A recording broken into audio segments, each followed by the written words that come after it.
Posting system. ఈ global posting system అనేది మనది కాదు సార్. ఈ గ్లోబల్ పోస్టింగ్ సిస్టమ్ అనేది 1973 సంవత్సరంలో 1973లో సైనికులు అంటే మిలిటరీ వాళ్ళ అవసరాల కోసం, అంటే కామన్ మ్యాన్ అవసరాలు కూడా సార్, కానీ ఎస్పెషల్గా మిలిటరీ వాళ్ళ అవసరాల కోసం 1973లో యునైటెడ్ స్టేట్స్ ఆఫ్ అమెరికా వాళ్ళు రూపొందించింది సార్. మొట్టమొదటిసారిగా యునైటెడ్ స్టేట్స్ ఆఫ్ అమెరికా వాళ్ళు దేని రూపొందించారు సార్?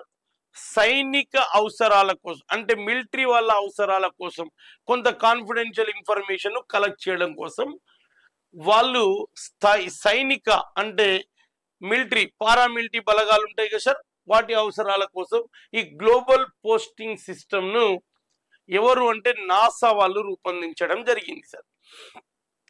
మరి దీన్ని 1978లో మొట్టమొదటిసారిగా ప్రయోగించడం జరిగింది.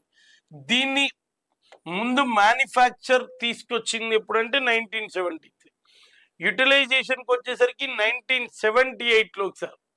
మరి దీన్ని కామన్ మ్యాన్ అంటే నార్మల్ పీపుల్ యూజ్ చేసుకోవడానికి 1980లో పౌర అవసరాల కోసం, అంటే కామన్ మ్యాన్ యూజ్ చేసుకోవడానికి, అంటే పబ్లిక్ యూజ్ చేసుకోవడానికి 1980లో తీసుకొచ్చింది.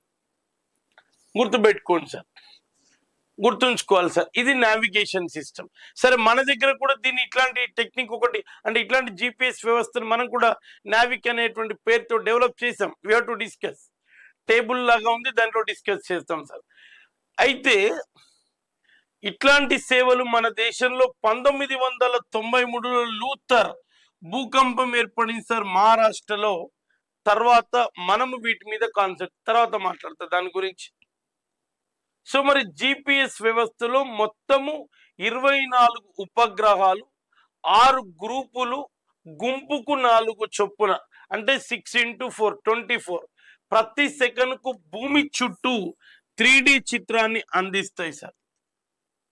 అంటే సార్ మొత్తం జిపిఎస్ సిస్టంలో 24 శాటిలైట్స్, అంటే 6 గ్రూప్గా 6x4 24 groups, 24 groups 24 hours 3D rotation లాగా రొటేట్ అవుతుంటాయి సార్ జిపిఎస్ని కనెక్ట్ చేయడం కోసం. మనం ఎప్పుడైనా గూగుల్ మ్యాప్ ఓపెన్ చేయగానే ఇట్లా గ్రూప్ ఇట్లా దగ్గరకు వచ్చేస్తుంటుంది సార్ మ్యాప్. అంటే 24/7 సైకిలిక్గా రొటేట్ అవుతూనే ఉంటుంది సార్ జిపిఎస్ సిస్టమ్ అనేది. అంటే ఇది ఎంత అడ్వాన్స్డ్ సిస్టమ్ అంటే సార్ ఇది వీఆర్ యూటిలైజింగ్, అంటే మన కరెంట్ లొకేషన్, మన లొకేషన్ షేర్ చేస్తూ ఉంటాం సార్. ఇమీడియట్లీ వాళ్ళు మన అడ్రస్ తెలుసుకొని రావడానికి అవకాశం ఉంటుంది సార్. సో ఇప్పుడు ప్రస్తుతం అయితే దీన్ని 31 శాటిలైట్స్ వరకు యూజ్ చేస్తున్నారు. మోస్ట్ ప్రాబ్లీ 24 వరకే యూజ్ చేస్తారు సార్. సో దాంట్లో 6 గ్రూప్స్ ఉంటాయి, ఈచ్ గ్రూప్లో 4 6x24, అంటే టోటల్ కమ్యూనికేషన్ సెక్టార్ని, ఇంతకుముందు కమ్యూనికేషన్ శాటిలైట్ అన్నాం, is nothing but to equivalent of GPS system. ఆ కమ్యూనికేషన్ శాటిలైట్ కూడా దేని మీద డిపెండ్ అవుతుంది సార్? జిపిఎస్ సిస్టమ్ మీదే డిపెండ్ అవుతుంది సార్. అయితే నేను దీన్ని చెప్పడానికంటే ముందు ఒక పాయింట్ చెప్తాను సార్. ఈ జిపిఎస్ దగ్గరికి వెళ్ళిన తర్వాత కొంచెం ముందుకు వచ్చేద్దాం సార్. మళ్ళీ ఇక్కడ చూడండి సార్, బాగా గమనించాలి సార్. అమెరికా నావిగేషన్ వ్యవస్థ జిపిఎస్ గ్లోబల్ పోస్టింగ్ సిస్టమ్ గుర్తుపెట్టుకోండి సార్. ఎప్పుడు సార్? 1978 మిలిటరీ కోసం సార్. ఇది 1980లో అయితే అది పడట్లేదు సార్. 1980లో అయితే పౌర అవసరాల కోసం తీసుకొచ్చినాం సార్. టోటల్గా 31 శాటిలైట్స్ ఉంటాయి సార్, ఉపగ్రహాలు, కక్షలు. గ్లోబల్ సార్ ఇది ఎన్ని కిలోమీటర్స్ అంటే సో 2000 ఎన్ని వస్తుంది సార్? 1 10 100 1000 10,000 20,800 కిలోమీటర్స్ ఎత్తులోకి ప్రవేశపెడతారు సార్. 180 కిలోమీటర్స్ హైట్ లో ప్రవేశపెడతారు. మరి ఇండియా వాళ్ళు కూడా నావిక్ అనేటువంటి పేరుతో తీసుకొచ్చినాం సార్. మనం కూడా 2013లో దీన్ని తీసుకొచ్చినాం సార్. గ్లోబల్ జిపిఎస్ తరాలో నావిక్ అనేటువంటిది మనం కూడా ఒక సిస్టమ్ను తీసుకురావడం జరిగింది. ఎప్పుడు అంటే 2030లో. ఇది మిలిటరీ ప్లస్ వాణిజ్య అంటే కమర్షియల్ యాక్టివిటీస్ కోసం సార్, అంటే కామన్గా యూజ్ చేసుకోవడం కోసం. కాకపోతే 7 శాటిలైట్స్ ఉన్నాయి సార్. గుర్తుపెట్టుకోండి సార్. 36,000 కిలోమీటర్స్ హైట్ లో దీన్ని ఉంచడం జరిగింది సార్. అట్లే రష్యా వాళ్ళు కూడా తీసుకొచ్చారు, మాట్లాడతాను సార్. యూరోప్ వాళ్ళు కూడా ఒక కమ్యూనికేషన్ జీపీఎస్ సిస్టమ్ ని డెవలప్, అంటే ఒక్కొక్కరు ఒక్కొక్క పేరుతో పిలవడం జరిగింది సార్. తర్వాత చైనా వాళ్ళు కూడా తీసుకురావడం, యూరోప్ వాళ్ళు గెలీలియో అనేటువంటి పేరుతో పిలిచారు. వీళ్ళు ఏం చేశారు, గ్లోబల్ నావిగేషన్ శాటిలైట్ సిస్టమ్ అని వాళ్ళు పిలవడం జరిగింది. చైనా వాళ్ళు కంపాస్ అనేటువంటి పేరుతో పిలవడం జరిగింది. జపాన్ వాళ్ళు షిబిక్ అనేటువంటి పేరుతో వాళ్ళు కూడా పిలవడం జరిగింది. అంటే ఒక్కొక్క కంట్రీ శాటిలైట్ వ్యవస్థను, అంటే జిపిఎస్ సిస్టమ్ ని, అంటే total what is the information, satellites is nothing but totally to monitoring in the communication sector to information gathered by the space technology. అంతరిక్ష రంగానికి సంబంధించినటువంటి శాస్త్ర సాంకేతిక రంగాన్ని అభివృద్ధి పరచడం కోసం ఈ శాటిలైట్స్ కూడా మనకు యూటిలైజ్ అవుతున్నాయి. శాటిలైట్స్ ద్వారానే కదండి ఇన్ఫర్మేషన్ మనం గ్యాదర్ చేసుకోగలం. మన మొబైల్ ఫోన్లో మనం మాట్లాడుతున్నామంటే based on the communication sector and the communication signals ఉండడం వల్లే కదా. అంటే టోటల్ శాటిలైట్ నెట్వర్క్ అనేది డెవలప్ చేస్తున్నాం. ఈ శాటిలైట్ నెట్వర్క్ ని జిపిఎస్ సిస్టమ్, మన మొబైల్లో జిపిఎస్ సిస్టమ్ డౌన్లోడ్ చేసుకుంటాం. జిపిఎస్ అంటే ఏంది, global posting system.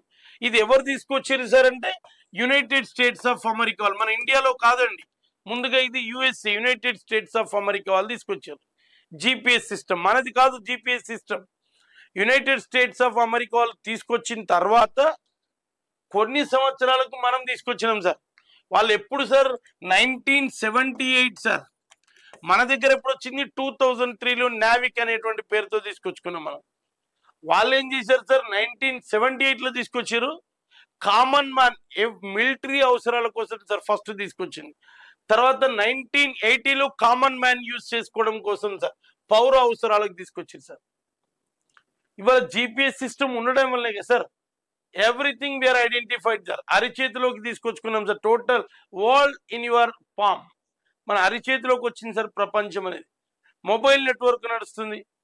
Communication sector ద్వారా ఇన్ఫర్మేషన్, కాన్ఫిడెన్షియల్ ఇన్ఫర్మేషన్ సెక్యూర్ చేసుకోగలుగుతున్నాం కదా సార్. అంటే న్యాచురల్ రిసోర్సెస్ ని బేస్ చేసుకుంటున్నాం, ఆర్టిఫిషియల్ రిసోర్సెస్ ని బేస్ చేసుకుని టోటల్ జిపిఎస్ వ్యవస్థని బేస్ చేసుకోవడం జరుగుతుంది దాంట్లో. అందుకే నేను ఏం చెప్పాను సార్, మీకు ఇక్కడ గుర్తుపెట్టుకోండి సార్, నావిగేషన్ సిస్టమ్ లో జిపిఎస్ సిస్టమ్ అని చెప్పాను. చూడండి సార్, గ్లోబల్ పోస్టింగ్ సిస్టమ్ ఎప్పుడు సార్, ఇది 1973.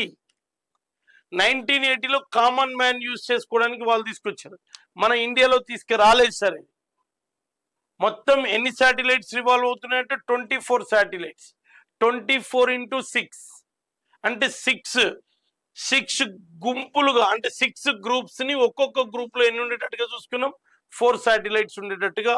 ప్రతి సెకండ్ భూమి యొక్క 3D చిత్రాన్ని అందిస్తుంది సార్. ప్రతి second sir, every second the 3D dimensional picture can be posting on the system of GPS sir. In the satellite network అనేది GPS ఎక్కడ కనెక్ట్ అయితే అక్కడ. అంటే చూడండి sir, every second 24/7 every second monitor చేస్తుంది GPS system. It is a wonderful technology sir. ఈ satellite GPS system తీసుకొచ్చుకున్నాం మనం. సరే, ప్రయోగాత్మక ఉపగ్రహాలు ఉన్నాయి, మాట్లాడతాను సార్. తర్వాత అకాడమిక్ ఉపగ్రహాలు ఉన్నాయి, వాటి గురించి కూడా మాట్లాడతాం. తర్వాత స్మాల్ శాటిలైట్స్ అంటాం సార్, భారీ మరియు స్మాల్ శాటిలైట్స్ అంటాం. సో ఇక్కడ మనం టేబుల్ ఫామ్ కనుక చూస్తే, అమెరికా వాళ్ళు ఏం తీసుకొచ్చారు సార్, జిపిఎస్ సిస్టమ్ తీసుకొచ్చారు. ఇండియా వాళ్ళు ఏం తీసుకొచ్చారు సార్, నావిక్ అనేటువంటి పేరుతో తీసుకొచ్చారు. నావిక్ అనేటువంటి పేరుతో వీళ్ళు ఏం తీసుకొచ్చారు, రష్యా వాళ్ళు. అంటే ఒక్కొక్క కంట్రీ జిపిఎస్ సిస్టమ్ ను ఒక్కొక్క పేరుతో, వీళ్ళు ఏం చేశారు, జిపిఎస్ అని పేరుతో పిలిచారు. అదే గ్లోబల్ పోస్టింగ్ సిస్టమ్ ని ఇండియా వాళ్ళకి వచ్చేసరికి నావిక్ అనే పేరుతో పిలిచారు. అదే జిపిఎస్ సిస్టమ్ ను రష్యా వాళ్ళు ఏం చేశారు, గ్లోబల్ నావిగేషన్ శాటిలైట్ సిస్టమ్ అని పిలిచారు. అదే యూరోప్ వాళ్ళు గెలీలియో సిస్టమ్ అని పిలిచారు సార్. అంటే ఒక్కొక్క కంట్రీ ఒక్కొక్క రకంగా జిపిఎస్ సిస్టమ్ ను డెవలప్ చేసుకుంది. మీరు గమనిస్తే ఎవరైనా ఫస్ట్ మిలిటరీ అవసరాల కోసం మాత్రమే తీసుకొచ్చారు సార్. అంటే it is not used for the direct common people sir. అంటే కాన్ఫిడెన్షియల్ ఇన్ఫర్మేషన్ సెక్యూర్ చేసుకోవడం కోసం every country it is maintain the GPS system. ఆ తర్వాత వాణిజ్య అవసరాలకు, కమ్యూనికేషన్ సెక్టార్కి, కామన్ మ్యాన్కి యూజ్ చేసుకోవడానికి తీసుకొచ్చినాం సార్. సో ఇవి కమ్యూనికేషన్ సిస్టమ్. ఇంకో కొన్ని శాటిలైట్స్ ఉన్నాయి. We have to discuss next వీడియోలో. We have to discuss. Thank you my dear aspirants.